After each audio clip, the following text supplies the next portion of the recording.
Hello, welcome to Info Hub for Friday, August 17. In the headlines, Minister Henry assures teachers that government cares as second round of talks held with GTU. CXC results released. Christian Pyle tops Guyana with 19 grade 1s. Natural Resource Fund will confront the Santiago principles according to Green Paper. The details of these stories and more right now. On Thursday, government reiterated its commitment to teachers and the education sector, following its second round of talks with the Guyana Teachers Union. Education Minister Nicolette Henry explained that government will ensure that as far as possible, teachers get what government can afford at this time. More in this report. I want to say to my teachers that the government of Guyana continue to care for you, and we will ensure that as far as possible, you get what we can afford, what is best for you, what is best for the country, and what is best for all of us. We promise a good life for all, and we will work within what we have and the resources available and our fiscal space to ensure that we do what is the best we can do. Minister of Education Nicolette Henry, moments after meeting with executives of the Guyana Teachers Union.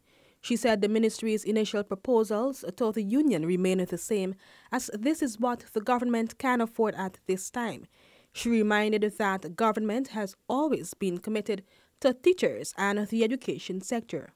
We have committed and we have demonstrated what it means to improve not only salaries, but working conditions and employment conditions of our workers. My teachers have benefited from a number of measures, not only to increase, because you know that notwithstanding the absence of a multi-year agreement, teachers benefited from increases in 2016 and 2017.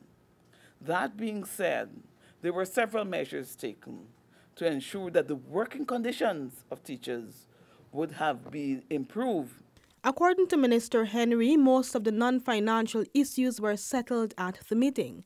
Addressing talks of strike by teachers, Minister Henry explained while this was not communicated to her by the GTU, there are standard operating procedures that guide the ministry in any event of such actions. However, she hopes that teachers and the union can understand the financial position the nation faces currently. The Guyana Teachers Union has a proposal of an across-the-board increase in salary of 40% for 2016, 45% in 2017, 50% in 2018, 50% in 2019, and 50% in 2020 to be granted to all categories of teachers. The ministry's counter-proposal states that the government will make available a ballpark figure to facilitate an increase in salaries for all teachers based on the current salary scale. Government's ballpark figure of $700 million for teachers' salary increases and the previously proposed $200 million for debunching for 2018 remain the same. Reporting for InfoHub, Alexis Rodney. Still in the education sector, the Caribbean Examinations Council has released results for Caribbean Secondary Education Certificate (CSEC) and the Caribbean Advanced Proficiency Examinations (CAPE). According to Minister Henry, improved performance was evident in 16 subjects, constant in 7, and declined in 12 subjects. Alexis Rodney was at Answer today, and here's her story. 12,269 candidates were registered for the 2018 CSEC, compared to 12,684 that were registered for 2017. The subject entries for 2018 were 69,194. An analysis of the 2018 results revealed that the overall pass rate at the general and technical proficiencies for grades 1 to 3 was 69.1%. The overall pass rate has improved from 2017, where a pass rate of 63.68% was attained. Today at the NZ, Minister of Education Nicolette Henry said the improvements are a result of the combined efforts of all. Please know that these tangible results is a demonstration of the hard work and the commitment of all of the persons that are working to support education, not only our administrators in education, but certainly our support partners. According to Minister Henry, improved performance was evident in 16 subjects, constant in 7, but declined in 12. Outstanding performances were noted in 7 subjects, where 90% and over gained grade 1s to 3. Some subjects with outstanding performances were agriculture science, information technology, religious education, physical education and sports, and industrial technology. Chief Education Officer Marcel Hudson said that this year's result shows that the sector is on a developmental trajectory. This movement, it's not exactly where we want to be, but we are moving anyhow, and I think that is what is critical, that is what is significant in the education sector. And I would want to attribute the movement to some behavior patterns that we have seen in the education sector. I think the movement is inextricably bound to those patterns, and one is purpose. I think more and more we are beginning to recognize what we ought to do or we ought to function, and I think that is taking traction. This year saw a total of 133 candidates attaining grades 1 passes in 8 subjects or more. Of these, 39 candidates secured 12 grade 1s or more. Topping that list is Queen's College Christian Pyle with 19 grade 1s, followed by Shakira Bola of the Anna Regina Multilateral School with 18 grade 1s and 2 2s. Reporting for InfoHub, Alexis Rodney. Meanwhile, InfoHub's Anara Khan spoke with top CSEC student Christian Pyle of Queen's College, who is happy that his hard work paid off. In a sit-down with InfoHub, Guyana's top CSEC performer, Christian Pyle, expressed his satisfaction with his performance. Well, I definitely am excited. I'm proud of myself and my achievements. I definitely worked hard for it. I knew going into the exams that I would do really well. I maybe did not expect to get the top position since other students did more subjects than I did. But yeah, I knew I would do really well. Arib Ali, who gained 17 grade 1s and 4th place in the country, stated it was important for him to have confidence in himself and to put his best foot forward. It's only hard if you make it hard, you know, once you study and you hit the books, create the time. Time management is very important when it comes to these kind of stuff.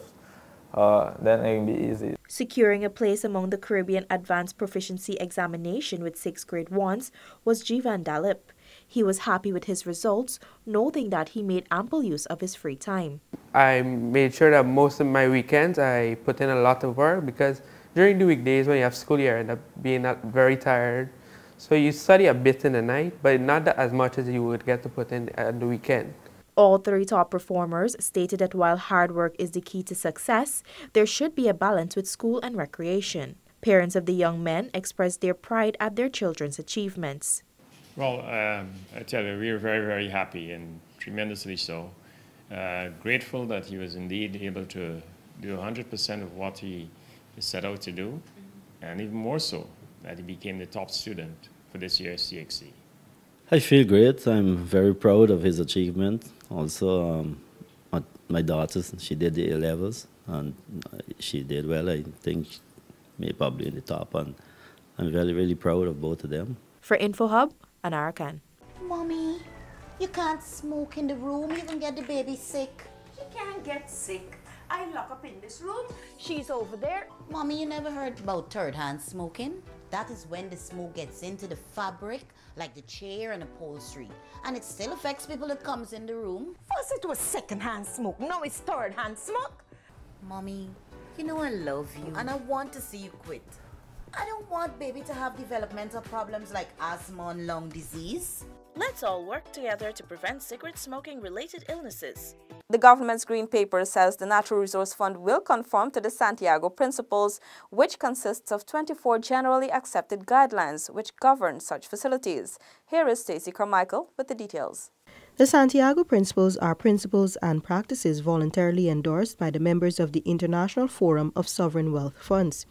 They promote transparency, good governance, accountability, and prudent investment practices, which encourages open dialogue and deeper understanding of sovereign wealth fund activities.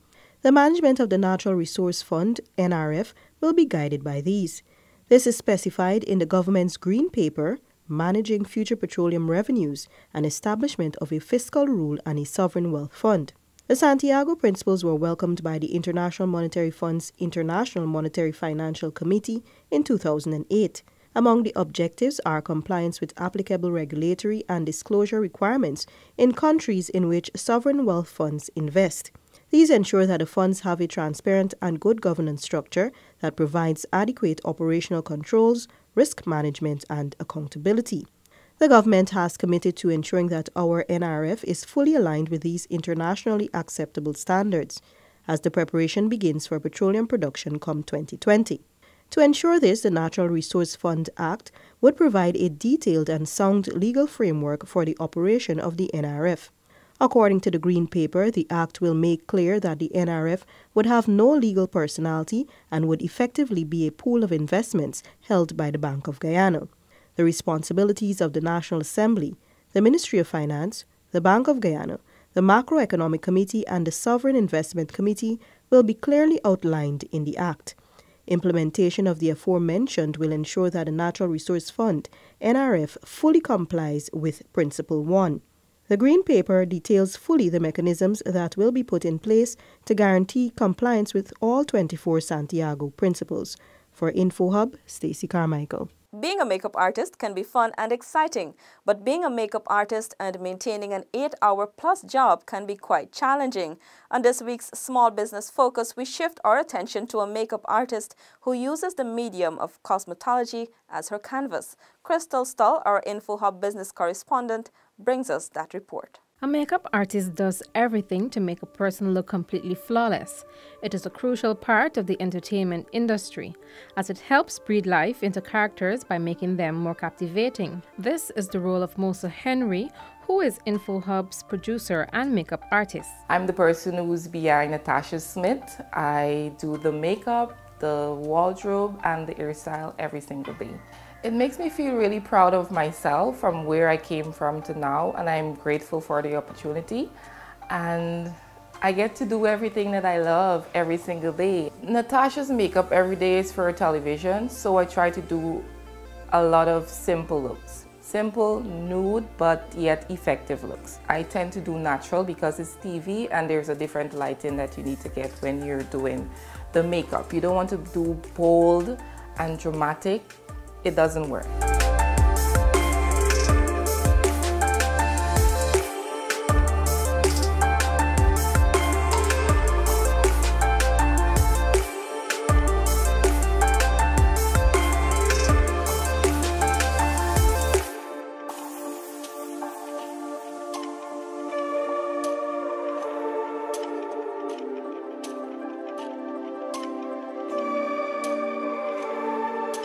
I appreciate the work that she does with me. I don't know what I will do without her, like literally.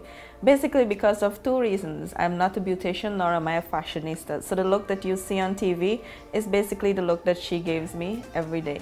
And I really appreciate that. Without her, I don't know what I would have done or what I would have looked like. Growing up, the young producer said being a makeup artist was not in her plans.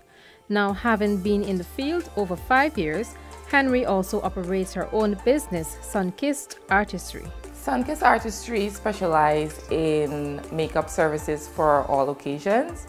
Apart from makeup, I also specialize in manicure, pedicure, body massage, and facials. I do classes every week. Basically what I'm doing is a beginner's course class. It's for persons who don't know to apply makeup and they want to learn. And because you still have some people who don't know what foundation to use, how to apply the foundation, what eyeshadow, stuff like that. Henry shared her future plans. In the next 5 years, I see myself growing and expanding my business. I do want to open my own spa, Sunkissed Spa. Also, I do want to open my own Sunkissed Artistry makeup school. And there's a lot of other things that I have planned, but you just will have to wait and see. The makeup artist can be contacted on her Facebook and Instagram business pages or can be reached at 700 East Ryanveld Front Road, Mandela Entrance. Crystal Stahl for InfoHub. Thanks, Crystal. Do have a safe and enjoyable weekend, and remember to stay connected for more news and updates at dpi.gov.gy. We leave you now with your latest CPL match results and, of course, your bridge and weather reports. Goodbye.